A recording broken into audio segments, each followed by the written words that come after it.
Hello, folks. Welcome. Thank you for joining us today. We're going to give another couple minutes for folks to get started. But while you are joining, please answer the opening poll, which you should see on your screen.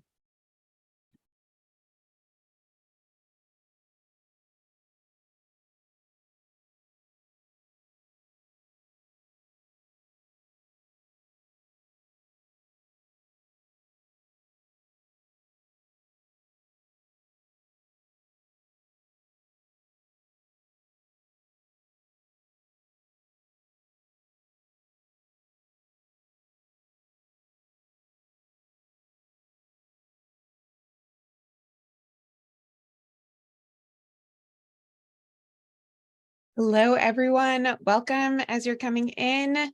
Please feel free to answer the question in the opening poll so we can get to know you.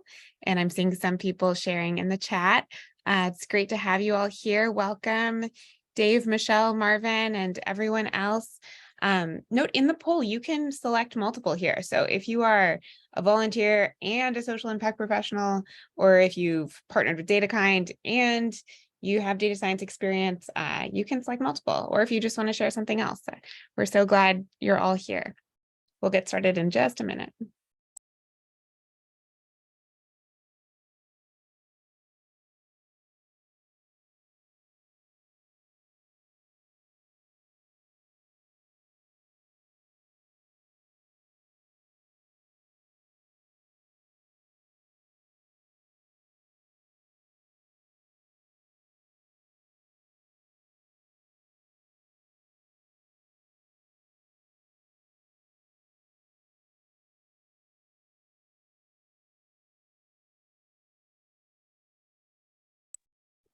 Okay, welcome to those who have just joined. Please feel free to enter in the poll who you are so we can get to know you a little bit. And we're so glad you're here to learn about data governance and security with us. I'll start by introducing myself. I'm Rachel. I am a senior manager of community programs at DataKind, and I'm here with two fantastic DataKind volunteers.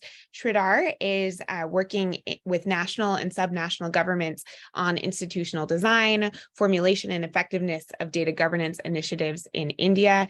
He has experience teaching with instructional design and with EdTech in the social sector.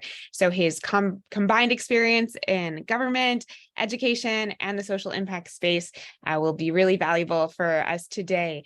And I'm also here with Brian, who is currently at IBM, working with federal clients in the US, and he does data science and is a cloud architect and has done a lot of work with data governance, security and privacy, data platforms, and engineering. He also has a background in civic tech, nonprofits, and technical training across the world. So we're really fortunate to have these two fantastic volunteers with us.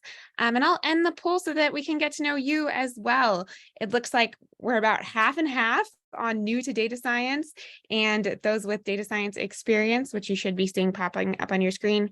A couple volunteers, and then all the folks who've shared in the chat who you are. Welcome. We're so glad you all are here. Just briefly, if you're not familiar with DataKind, we are a social impact organization that helps mission-driven organizations unlock their data science potential ethically and responsibly by teaming talented volunteers with visionary social change agents to design collaborative solutions and use data science and AI in the service of humanity. And what that means for today is that we focus on building capacity in the social sector through this nonprofit Data 101 program that you're participating in. This is your 1-hour webinar, which we're providing on the topic of data governance and security. But afterwards, we have an option to participate in 30-minute one-on-one consultations with our expert DataKind volunteers to help answer your questions, troubleshoot the challenges you're facing, and help you understand how to get started. So for the next hour, before we get into office hours, we're going to get some vocab. We're going to understand what people are talking about when they use words like data catalog, personally identifiable information, data governance, and more. We want you to be able to understand an organization's responsibility and how it intersects with privacy and security in the data governance space. We'll share some examples so you can see how other social impact organizations set up their data governance to improve their mission, and some examples of how to address challenges that might come up. And we'll think through the opportunities and constraints so that you can think about how you might implement that at your organization, what might come up. And then, of course, be ready to talk to a data expert about your requirements in office hours. So with that, we'll start with an introduction with Sridhar to give what all these words mean. Brian will take us through the data governance stack. We'll share some examples and some step-by-step resources. So let's get started. Sridhar, over to you. Thank you, Rachel. Hi, everybody. I'm Sridhar. And so, like Rachel said, we're going to start with the basics and the concept of data governance. So, social impact organizations can be producers or consumers of data. And so you may be using dashboards, forms, or custom software through which you may collect or share data. It's important that whenever you access, use, or share data, it is done responsibly. And that's where data governance comes in. It includes the actions that people in the organization should take, processes that tell them what to do, and the tools to help them do it without too much effort. Uh, and this needs to cover all access, use, and sharing of data done in the organization. But why would we need to do this? Why is this important that we pay attention to all the different elements that you see here in that visual? So a few questions that we could ask ourselves are, do we have clear and unambiguous metrics for the organization or team? Or when you're creating these dashboards, do you see discrepancies and inconsistencies when you're trying to analyze or create them? Uh, are you able to ensure that the correct recipients and only they have access to data that's been shared? And since organizations attending this talk could be spread across a variety of sectors, uh, do we know if we're compliant to the laws and regulations that apply to us? Many of these could be potential data governance issues, and addressing them goes a long way in improving your accountability to communities impacted by your work. Not to mention, of course, the immediate benefits of having more reliable and accurate data. But like many domains related to technology, there's quite a bit of jargon here that dominates the conversation in data governance. So first, we're going to look at how it affects your work and explain a few key terms. First up is the data catalog. And so even if you're not very close to data engineering or analysis, as a consumer of data, data governance can have a lot of impact on your work.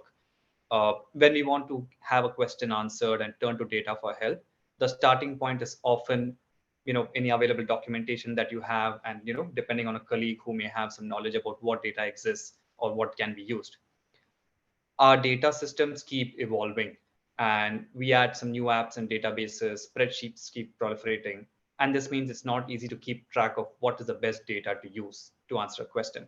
So what we do is we iterate. If we find better data that we can use, we settle on that, and for a reasonable amount of quality and accuracy.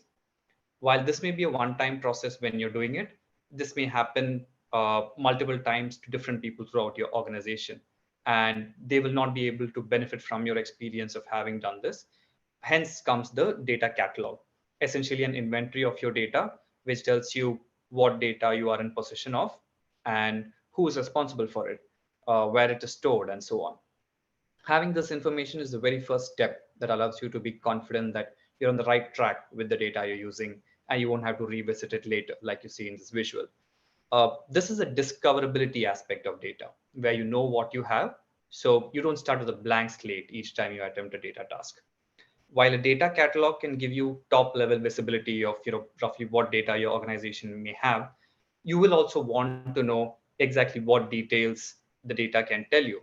So what you see on the screen here is what we call a data dictionary, and it's a comprehensive guide to understanding what each field of your data can tell you, including its potential use and limitations. So this is an example of maritime data, and you could guess that it has long latitude, longitude, and so on.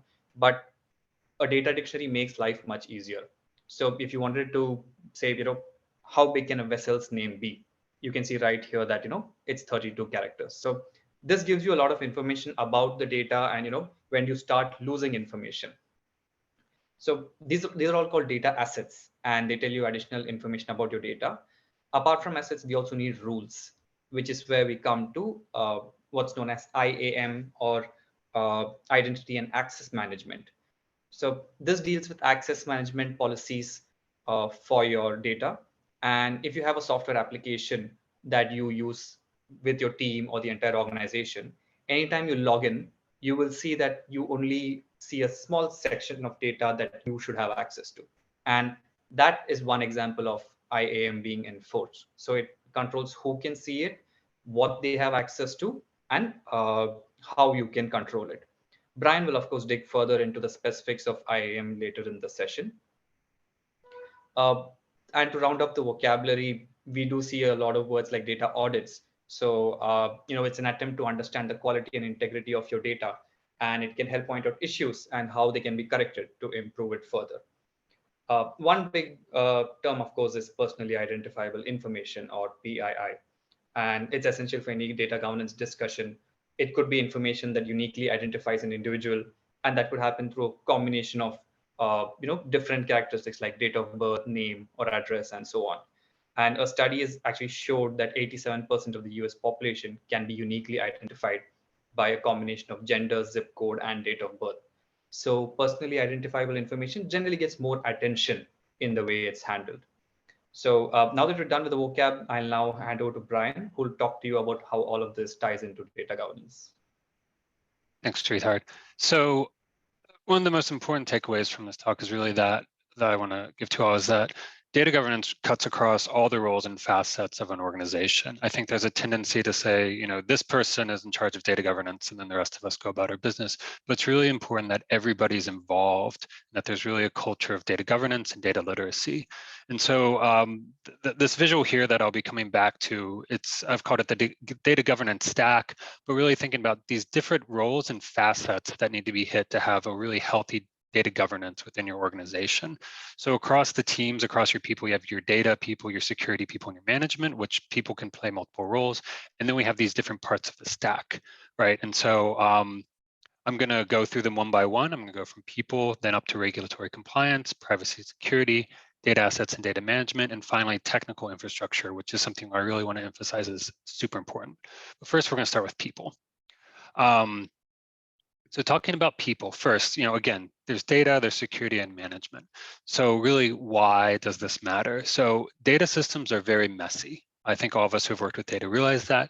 And good people practices really do go a long way to clarify the ownership of data, who's responsible, how communication works, and how consensus can work. Having these roles played out is very important. So how do we have better people within our organization regarding data governance and security? A lot of it is knowing who does what, right? Who owns which data sets, who's responsible for what. But there's also this aspect of training and literacy, right? There should be a culture that's fostered for data literacy, for knowing how data works within the organization. So really with people, you need to promote collaboration, and this involves everybody at the table, business users, your data teams, your management, your stakeholders, different voices, just to make sure that the voices are heard and that together you can move towards better data governance.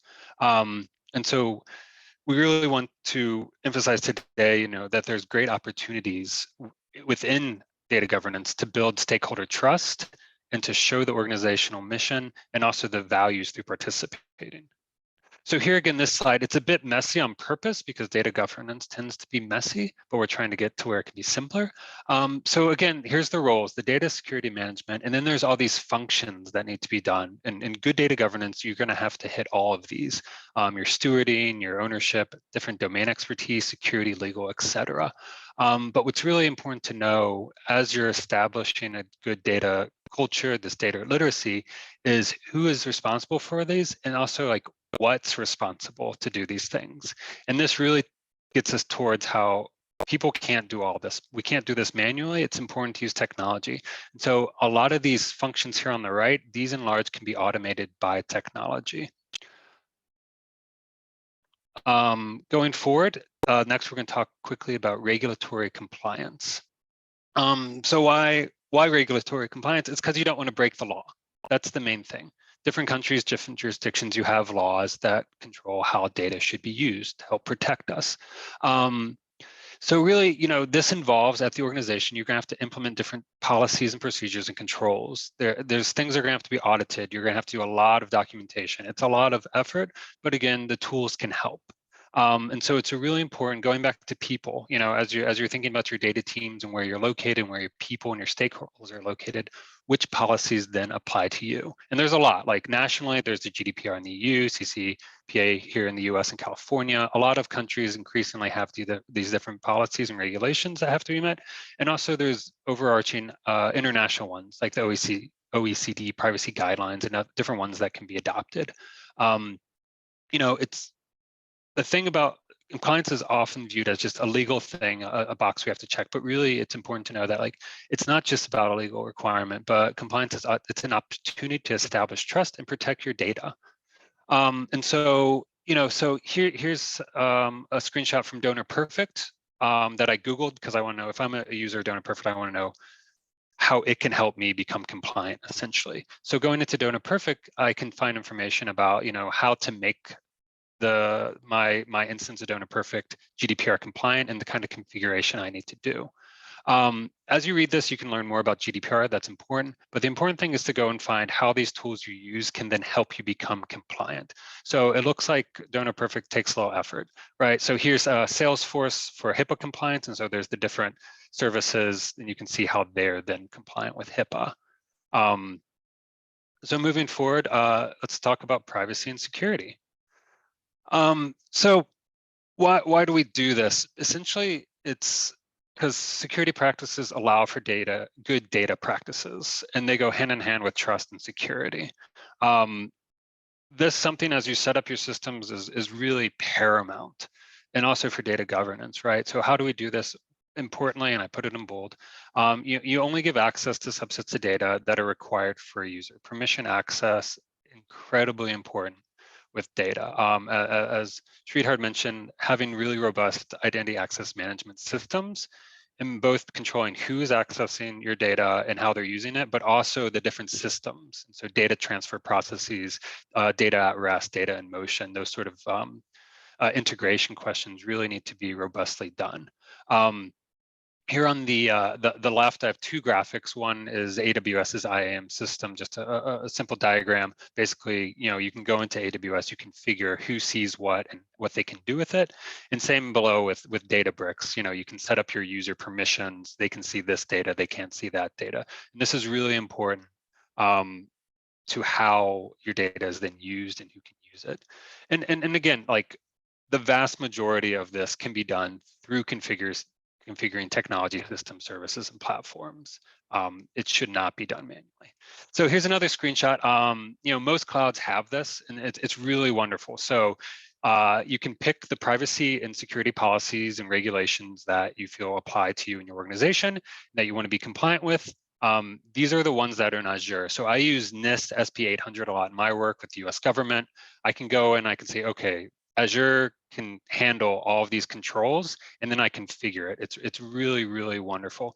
And so here is a Microsoft Defender for Cloud Dashboard, a tool within Microsoft, and I can actually go in and see what controls are turned on and the steps have been taken to bring me this sort of compliance, right? And so kind of center right, there's a little a widget here that shows regulatory compliance. It shows these frameworks. It shows, the controls in place. And as I'm hardening my environment, as I'm setting up, these access and permissions, I have a very quick insight.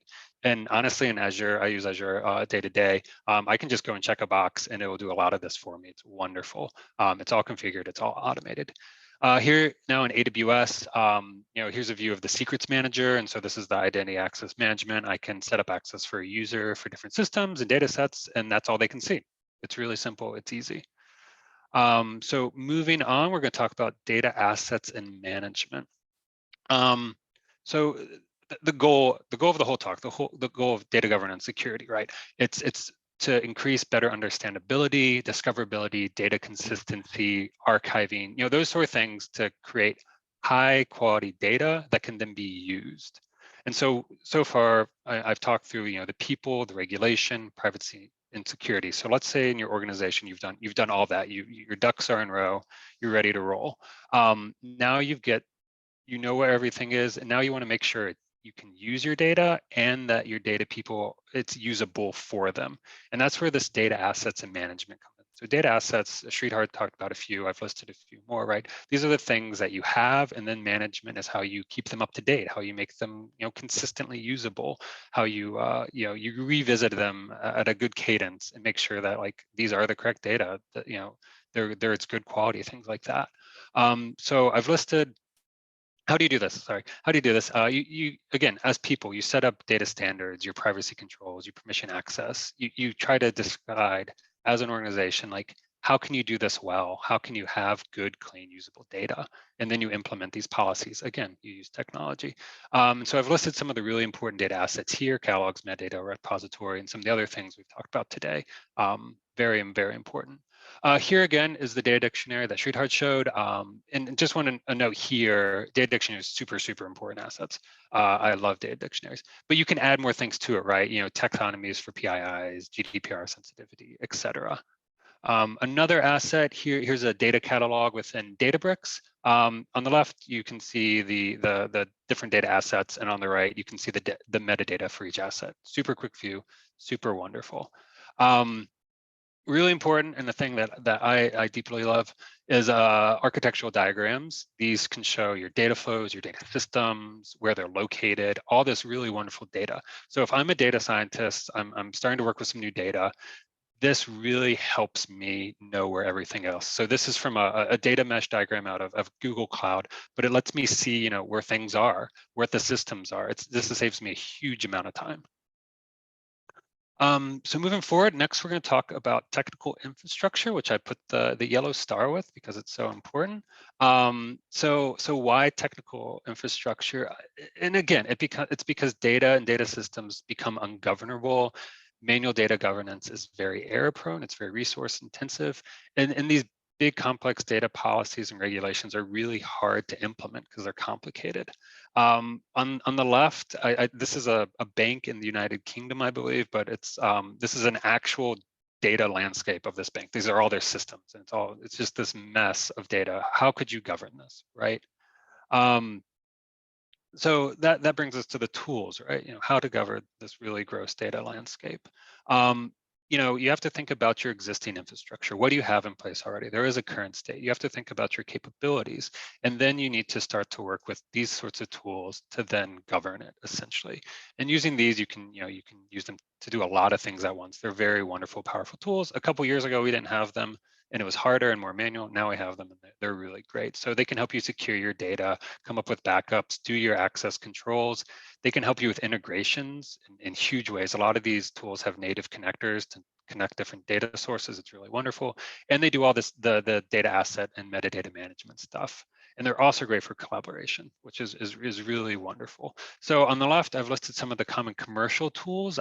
These cost money, and some of them cost a lot more than others, but they're very powerful tools with very nice UIs, and they usually have a robust suite of connectors and features, which is really nice. So Databricks Unity Catalog, AWS Glue, Azure Purview, very powerful, great tools that have really helped a lot of organizations make data governance very possible.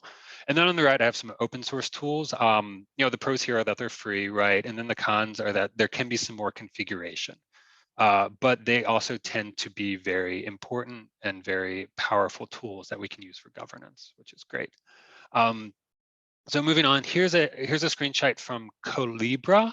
And so this is a lineage diagram, which is a graph diagram, and it shows how one data entity has been used and then transformed over time. So really, really helpful for data scientists. They want to see what the data is going back to provenance.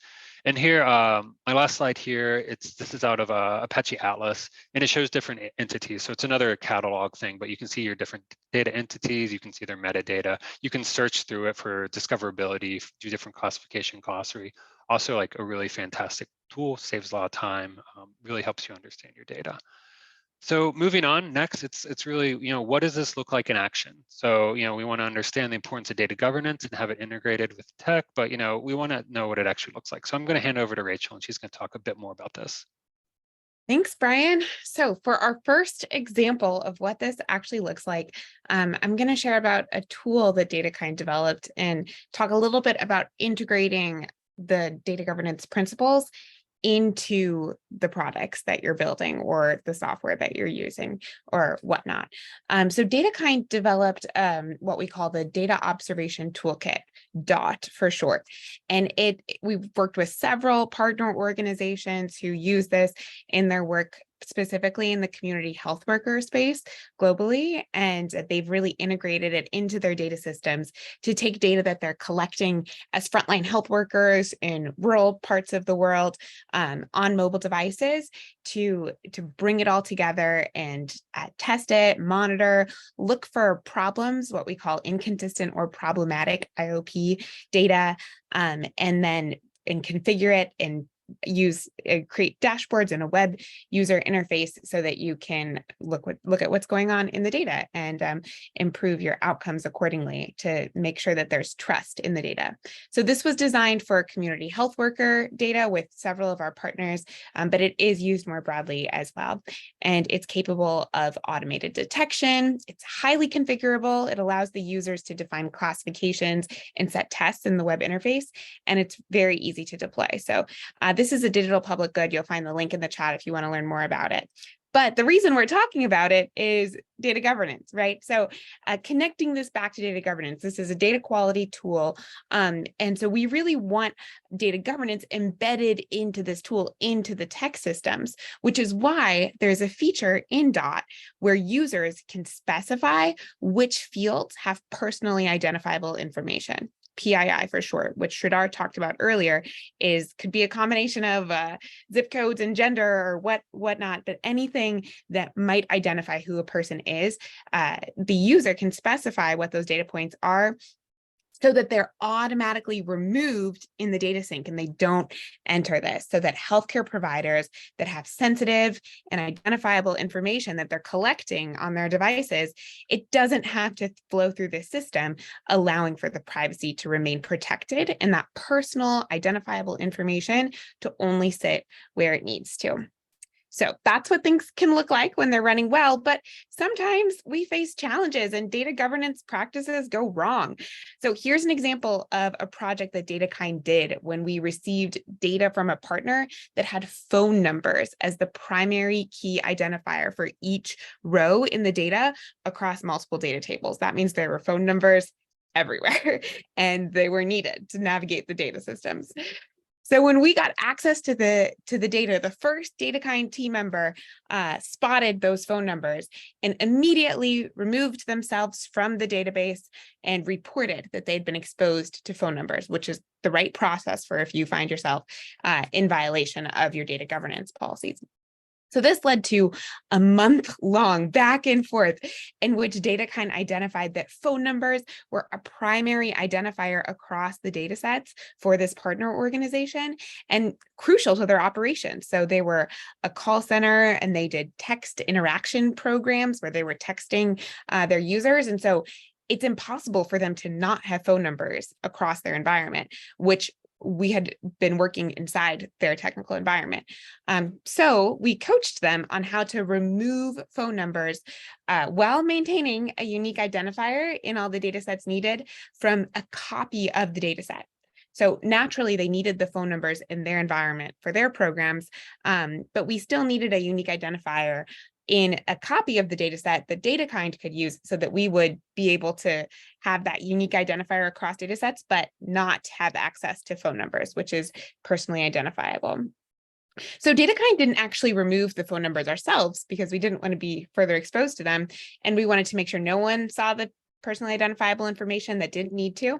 So we provided careful training and support to enable our partner to remove the PII, which also helps enable them to manage their data governance systems themselves.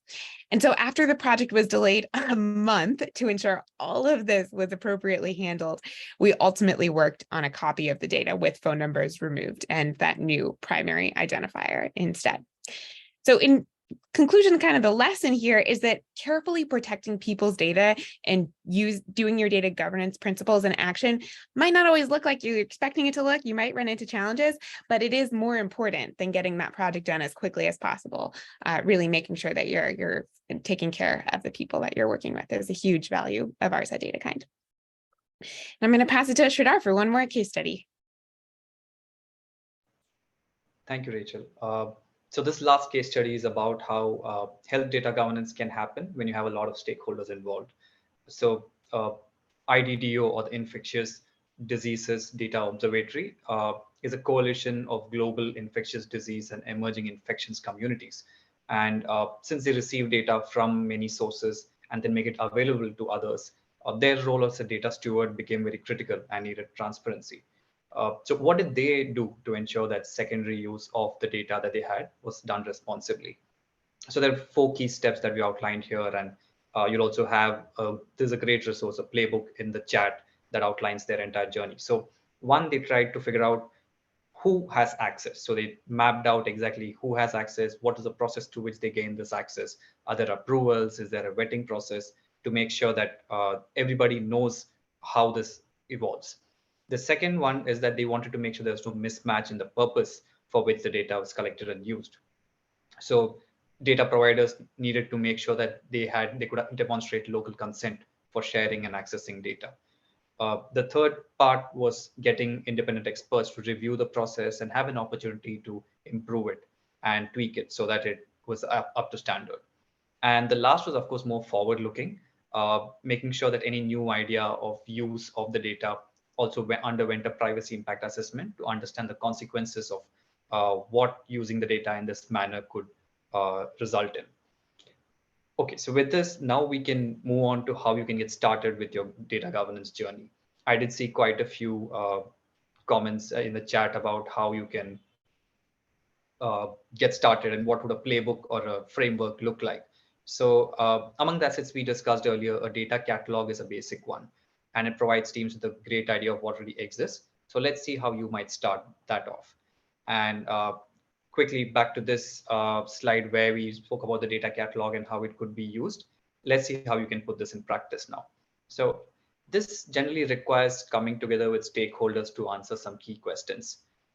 There's a great resource from Stanford Center on Philanthropy and Civil Society. So very simple questions like, what data does your organization manage? What are the big data sets that you have? Thinking about your org chart, who's responsible for this data? Who is responsible for collection? Who is responsible for storage, accuracy, and so on? And where is it? So right now, it could be a combination of server, cloud, and individuals using it on personal devices and so on. So this is a great questionnaire to be able to start off with. And like Brian said, tools can automate large pieces of these tasks. And once you know what data you have, you can move on to what you do as an organization to have effective data governance.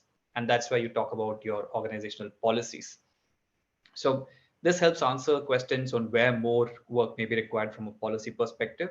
So to create and implement a policy for, say, privacy, do you already have something in place? Do you have teams working on it to discuss and put something up? Who's in charge of it? And who else needs to be involved? A lot of our data systems have external vendors, technical personnel involved. So making sure we have an idea of all the stakeholders who should be represented in this policy, and so on. And for those getting started, there's a great resource. And of course, there are chances that you already have everything in place and you know what data you have and where it is stored.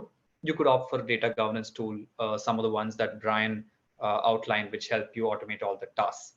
But when you do take this up, it's important to articulate what does successful data governance look like for your organization. So it could be successful compliance with GDPR, or being able to assure your stakeholders that the data is being used responsibly. So and this should form the basis for the tools you need and the actions you undertake and the outcomes you hope to achieve.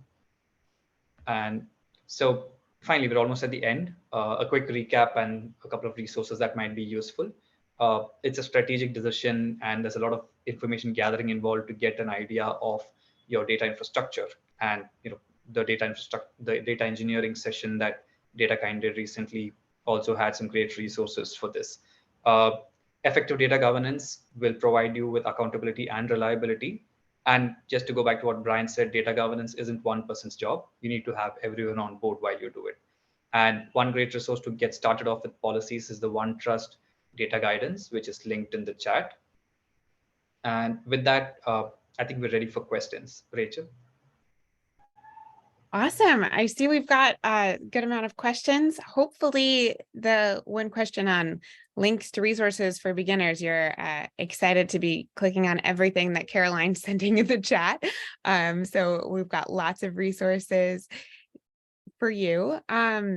Before we dive into a new question, Sridhar and Brian both answered a question typing. I was wondering if you wanted to give a voiceover and some additional content on either of those. It's okay if not. Yeah. So the question was for the slides before the regulation ones, why is security involved in data ownership? So this can be done manually, right? You can have a spreadsheet. You can say, you know, Brian owns this data set. It just doesn't work super well long term because you have to update it. You have to keep it current. It doesn't add any sort of power behind it. It's just like a spreadsheet or whatnot.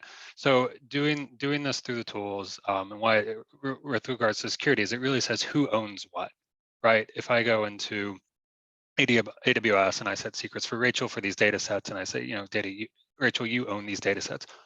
She's the only one who can give permission to it. She can control privileges, those sort of things. It just becomes very clear from the security point of view and the data governance point of view, who owns this data.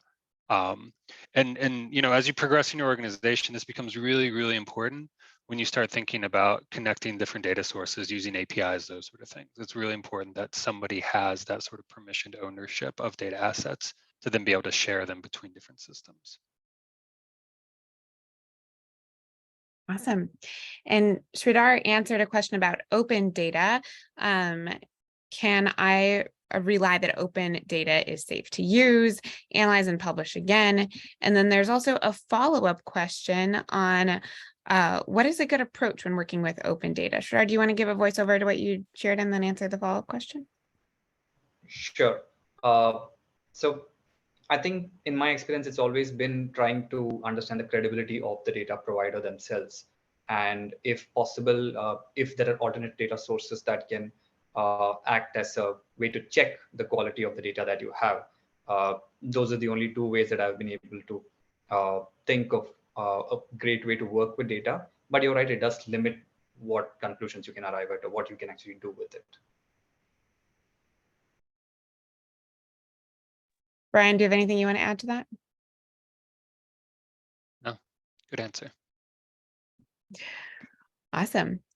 I see a question from Marvin about a framework or rule book that you can rely on that guarantees your work is regulatory compliant worldwide, and our regulations in conflict with each other. I'm going to let everyone share their 2 cents on that. But I'll kick us off by sharing there's the One Trust Data Guidance link that Caroline put in the chat. At DataKind, we use this all the time because we work in a lot of different places globally. And it's where you can just go get a sense of what, get a summary of the legislations that apply in each of the countries. So if you look at the chat Caroline sent at 12:33, that link will be there. But in general, I wouldn't say they're in great conflict. They usually overlap. And so usually when you have a few and you get used to it, you can just apply across countries. But Sridhar, Brian, do you all disagree, agree? What do you think? Yeah, I mean, I think we saw like when GDPR came out a couple of years ago, it was kind of this mess because it guaranteed citizens of countries within the EU these certain protections no matter where they are globally, which is you know, is that overreach? Is that not? It's played out fine, so it's hard to say. But I think there is kind of the conflict is any conflict would be actually a minority of the policies and controls that would be given. A lot of these, if you want to spend a really boring Saturday afternoon and do a deep dive into a lot of these frameworks, you'll find that a lot of the things are in agreement, right? Like the OECD framework and NIST 800, the identity access controls are basically identical. You know, those sort of things where there's some very commonly agreed upon sort of policies, and then there's some that you know that are different because different jurisdictions handle or want to handle data in different ways. But I don't know if it's really a conflict. I think it's just that the tech companies figured out how to accommodate GDPR, and it turned out to be okay. But like, I think the important thing really to go back to it is like, there's some really good ones now. Like we've got good frameworks, and so you can finding the one that really works for you and the jurisdictions you're in, and just running with it. I'll add the only thing I have found that is harsher, is more strict than GDPR is Singapore. Kind of random, but they have a lot of really good rules in Singapore. Sridhar, do you have anything you want to add? No, I think Brian covered it. Awesome. Okay, Marvin asked a question for after the presentation that I'll answer the first part because it's about DataKind, then I'll pass to you both for the second part. So how do you think the current AI Act of the EU Parliament will have a negative impact on projects at DataKind? DataKind is really obsessed with good data governance, and so we think that it's valuable to have good data governance practices in place. So we haven't so far found any legislation that we think has a negative impact. We already try to be as on the edge of privacy and security and data governance as possible to make sure that we're really protecting the data of everyone we work with. And so we don't find any of these regulations to be negative for us. We're excited that they exist. Specifically, I don't live in the EU. I'm not very familiar with the current AI Act of EU Parliament. But yeah, so I'll just kind of say that as much as for the regulation side. And maybe an estimate of if it will influence other legislators. Brian and Sridhar, do you guys have any thoughts on this one? I mean, in the US, at least, kind of the discussion about regulating AI is more about how to find the balance between allowing innovation and protecting people. And we don't know. Like, I think we had some in the U.S. Congress, we had a Senate subcommittee meeting the other week where this was discussed at length. It was really interesting. But it was something, there's no like conclusion, like no one really knows how to do this. It's a brave new world type of thing. I haven't really looked at the EU one. I assume it'll be quite different than the Americans will come up with, because we have all these big tech companies and the EU really doesn't. And so I think, whatever it looks like, I hope the EU one does kind of, it protects people, but it also realizes that it's easy to kill innovation. And so I hope it does have ways to promote it and do it safely. I think the EU GDPR does a lot of really great stuff with data protection and privacy. And so I hope it continues in line. And then that will have to ripple out to some extent, because the EU is a giant market and tech companies want to operate there and not set up too many different controls for different jurisdictions. And so I think it will have a ripple effect, to other places and how we then use these tools. And I think additionally, like Brian said, the cost of compliance to businesses is something that will determine how much of a negative impact it has. And there is a danger of different geographies implementing these laws without regard for state capacity to actually enforce it. So being able to actually hold actors to account if they're in violation of the laws is also a big gap that we've seen in many places. Yeah, absolutely. Hope that answered your question. How safe are open source platforms for organizations? I think it depends on your data. I work a lot with logistics data, and there's no PII, and if somebody stole it from us, it'd be great. What are you going to do with it? You're going to know where some trucks are, maybe. And so, it's something where we use a lot of open source tools, and it totally works for the project, right? But if you're dealing with, highly sensitive medical data or something that has a higher level of confidentiality, with open source, you really are going to have to dig into the weeds of the documentation to understand, vulnerabilities and encryption and things like that. And so sometimes it's okay to be like, all right, I'm going to outsource this to AWS, and because I can guarantee these controls are in place, and they guarantee it back to me through the contractual agreement. So it really just depends on what the data is, and how you're going to use it, and then picking a tool accordingly. I love open source. I've contributed to open source projects. I think it's great, but sometimes it's not the most secure thing. Yeah, just read the documentation, even if it's long. Sridhar, do you have anything to add? No, fully agree. Awesome. So yeah, it depends. It's good. Like a lot of things, the answer is it depends. All right. Due to resource constraint and size of the organization, we can't follow all data governance activities. That is very relatable. Can we do some activities in such situation? What would we benefit from most? Maybe the data catalog. Sridhar, do you want to kick us off with this one since you were talking a little bit about this? Yeah. So I think, like you said, if the question is of constraints and capacity, then the resources that Carolyn shared are actually fairly useful. So, a simple one-page inventory to take stock of your data. So it walks you through a few basic questions at an organizational level. So you'll be able to get it from other folks in the organization, and then work your way through understanding what's the first critical step that I need to do based on the kind of data we handle, the place it is stored, and the people who we share it with. So it's a good first step. And I think, Rachel, you may want to talk about the one trust guidance as well. Yeah, the one. Go ahead, Brian. Sorry. I was just going to add, I think going through that and the one trust guidance and these other tools, not only will they help you with the, to have good assets in place, but it'll really help you understand where you are, right? And I think it's very common to say like, all right, we're going to do data governance. Let's go spend, a huge amount of our budget on some fancy tool, and then you set it up, and then you realize that you haven't gotten anywhere close to being able to use that tool. I think this is the entire business model of Informatica, to be honest. So it's something where like going through these sort of like preliminary stages, being like, all right, we're small, but we can put together dictionaries. We can do some cataloging. We can make some diagrams to show our data assets and who controls what. That's a huge, huge step, right? And that gets you, someday down the road, if you have the money, resources, size, to then get to one of these fancier tools. But you can do a lot. I mean, you can do a lot with Excel if that's what you have access to.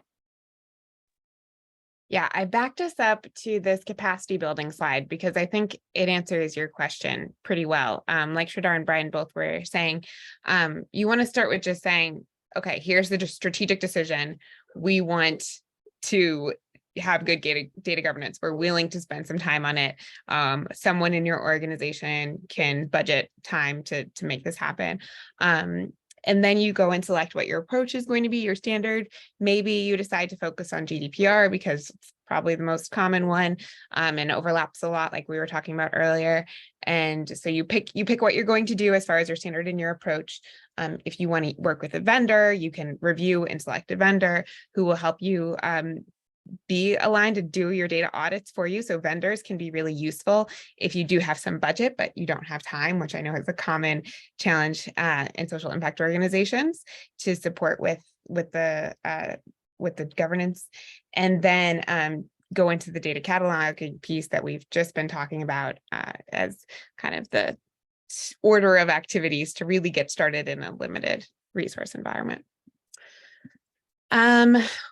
Last question is around if data governance is a unified applied rules agreed upon universally.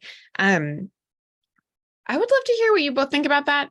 I would say that's maybe the goal, but we're not there. What do you think, Brian? Yeah, well, I think data governance isn't like in ways is like it's not the goal.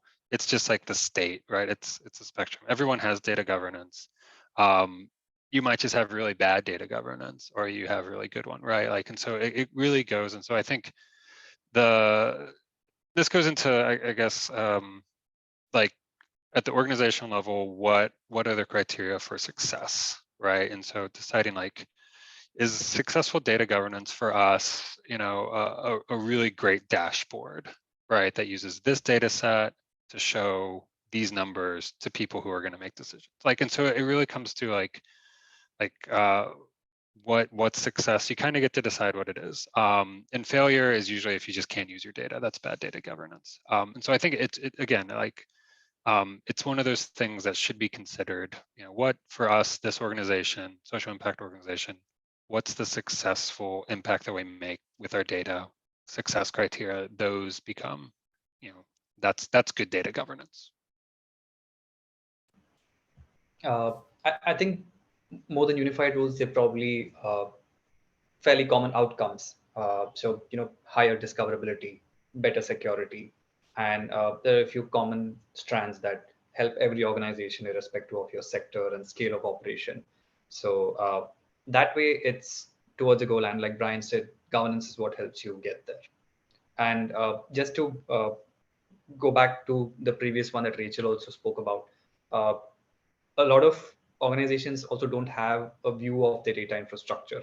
So they don't know all the different pieces that they're dealing with, which causes a problem when you're trying to apply any kind of data governance policy or process. So the very act of sitting with different stakeholders and trying to figure out what that big map or picture looks like, it's an extremely effective process. Awesome. Well, we are done with questions, unless anyone wants to. Oh, there's another one. Data governance differs from one jurisdiction to another. Exactly. There are no minimum standards. Yep. But good, but tidy data is tidy everywhere, right? Like that's the goal. Wherever jurisdiction you're in is to get your data in really good shape, and the end result, it looks the same. Okay. And there are some best practices that are universally true, which we shared some with you today. So whether or not you are under any jurisdiction for data governance, there are best practices. Sridhar, do you have any, or Brian, do you have any final thoughts you want to share before we close? Yeah, I think just in closing, from having worked as a data scientist and spent a lot of time doing a lot of things manually, good data governance is a fantastic resource save. There's kind of like the classic, I don't know if it's true, but it feels true, where data scientists spend 80% of our time cleaning data and 20% actually like modeling and finding results. Data governance, doing it really well, can just save gads of time. That can really help your data scientists and your analysts and everybody focus on more important work. And so I think that it's well worth the investment if you think about repeatable use of assets. If you have good data governance, it really helps you use your data over and over and over, versus just one-offs per project with everyone then going back and trying to find out what does this data mean again? Oh, we worked on it 6 months ago and everyone forgot, or they quit, or things like that. So it's a huge way to like use your people really well at much lower cost than having to do things over and over.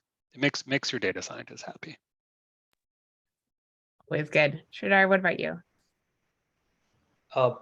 Adding to what Brian said, I think a useful start is improved and consistent structured documentation. So being able to understand what happened 6 months ago, a year ago, across teams is extremely useful. And making that start on structured documentation for your data can be a great first step. So another great first step is to sign up for office hours. Oh, not yet. First, complete our closing poll. I'm going to open a poll really quick. Sorry about this. Okay, we'd love to hear if you learned anything, if this event has deepened your understanding of data governance and security.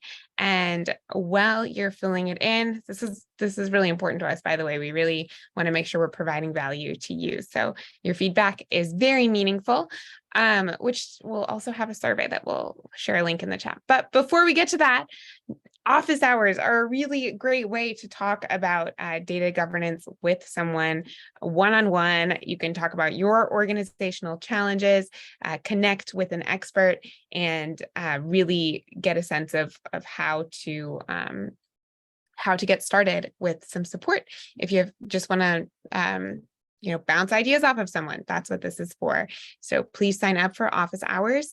And as I mentioned, we also do have a survey that we'd love for you to fill in to let us know what you think would be better about this in the future, how we can improve this offering, what topics you want us to cover in Nonprofit Data 101, and more. If you want to watch the previous presentations, the links for those will also be in the chat, so you can check those out.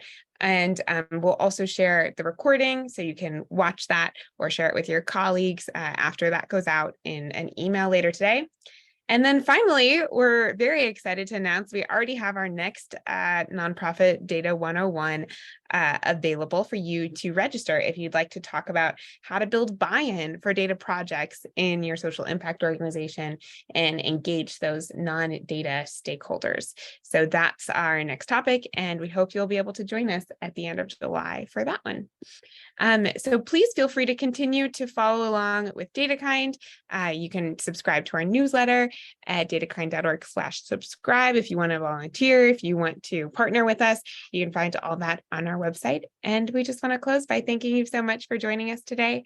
It looks like we have no no's in our poll results, which is great that you all have had your understanding of data governance and security deepened at least somewhat. And thanks again. Oh, I'm seeing some more questions in the chat, but we'll just, if you have more questions, please feel free to join office hours and ask your questions one-on-one with one of the office hours experts to get those answered. Thanks again, and we'll see you next time.